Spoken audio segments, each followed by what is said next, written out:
The imposition of new tariffs on Chinese goods by the United States serves as an important reminder of the ongoing US-China trade war. There are increasing concerns about the fate of this war that will have a defining impact on the United States' enormous trade deficit and the stunted growth of the Chinese economy, in addition to escalating tensions between the two largest global economies. It is still not evident who pays for these U.S. tariffs. While some believe that Chinese manufacturers bear the cost, the fact is that it all depends on the U.S. need for Chinese products.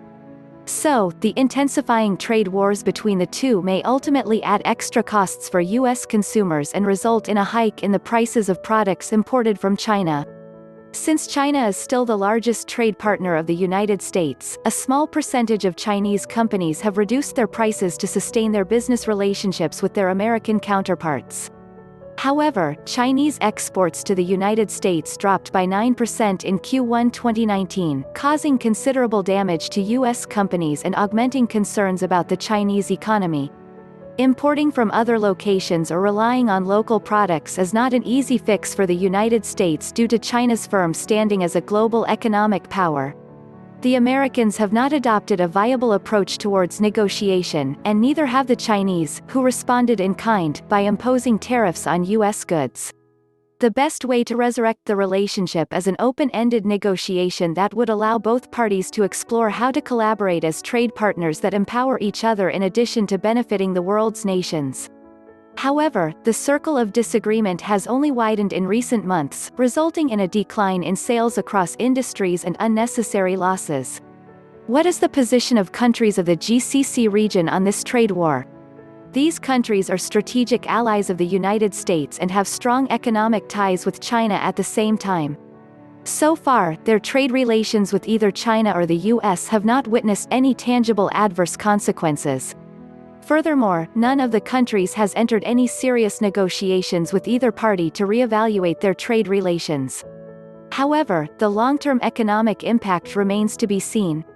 Regardless of sustainability plans and economic diversification efforts, oil is a major driving force for economies in the GCC region. If mutual threats between China and the US persist, the demand for oil will dwindle, with economies worldwide poised to bear the brunt. This disagreement does not benefit anyone, least of all the two economic powers that could thrive with a symbiotic approach towards imports and exports. Although imposing tariffs seems to be an easier solution than negotiation, the world may ultimately pay a heavy price. Both parties need to find a better solution together. The matter only grows more complex if we examine it in a global context, as highlighted by the economic challenges facing the EU, including Brexit, which raises a host of questions about the future.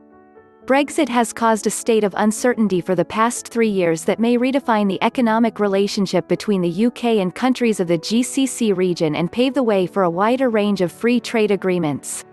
Brexit may ultimately lead to boosting trade and reviving import and export activities, alleviating some of the fallout of the US-China trade war, but only if the UK exits the EU with minimal economic and diplomatic damages.